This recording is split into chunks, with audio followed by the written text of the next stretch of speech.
हाजीपुर पर मेरी दावेदारी है और मैं चाहता हूँ कि लोक जनशक्ति पार्टी रामविलास ही वहाँ से चुनाव लड़े, कि मेरी माँ हाजीपुर से चुनाव लड़े। मेरे नेता मेरे पिता के अधूरे कार्य को पूरा करना किसी भी पुत्र का धर्म भी होता है और ये मेरी जिम्मेदारी भी है। गठबंधन का हिस्सा बना हूँ तो बातचीत कर ही बना हूँ ना। भारत जी बोल रहे हैं कि चाहे कुछ भी हो चुनाव तो हम ही लड़ेंगे। आप गठबंधन के भीतर बिल्कुल बातचीत करें। एनडीए में क्या सब कुछ ठीक ठाक है? अब तो सवाल उठ रहा है कि भाई चिराग पासवान के चाचा पशुपति कुमार पारस लगातार हाजीपुर सीट को लेकर के एक दूसरे पर सवाल खड़े कर रहे हैं। चिराग पासवान जमुई नहीं लड़ना चाहते क्योंकि उन्हें पता है कि उन्हें हार का सामना करना पड़ेगा। ये तमाम सवाल उठ रहे हैं, कैसे देखते हैं आप? इंडिया गठबंधन के आप भी हिस्सा हैं। भाई, जमुई मेरी कर्मभूमि रही है जिस तरीके से हाजीपुर मेरे पिता की कर्मभूमि रही है।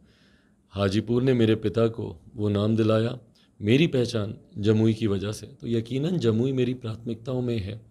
और कुछ दिन पहले मैंने खुले मन से ही जमुई में कहा था कि युवा बनकर आया हूँ, बुजुर्ग बन के जाना चाहता हूँ।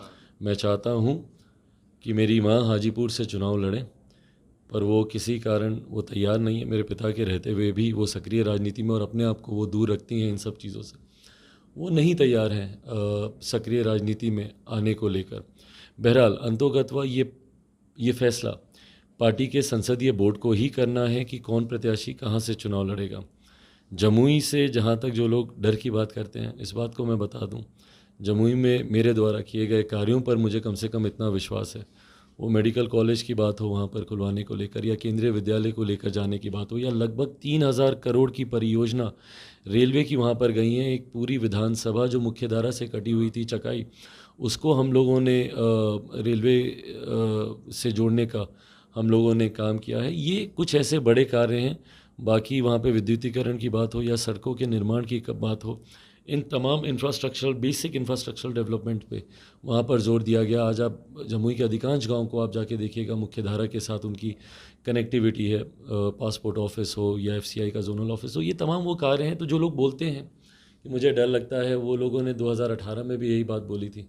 और 2018 में अगर आप अपने आर्काइव्स निकाल कर देखें, पहले चरण में मेरा चुनाव हुआ था और लोग आकर मुझे संतावना दे रहे थे कि कोई बात नहीं, होता है, एक चुनाव इंसान हार जाता है, कोई ऐसी बात नहीं है। तो उस वक्त भी कोई मानने को तैयार नहीं था कि हम जमुई से हम चुनाव जीत रहे हैं। पर 2014 से बड़ी जीत, लगभग तिगुने मार्जिन से, 2.5 लाख, पिछली बार 90,000 से जीते थे, इस बार लगभग 2.5 लाख से ज़्यादा मतों से हम जीते।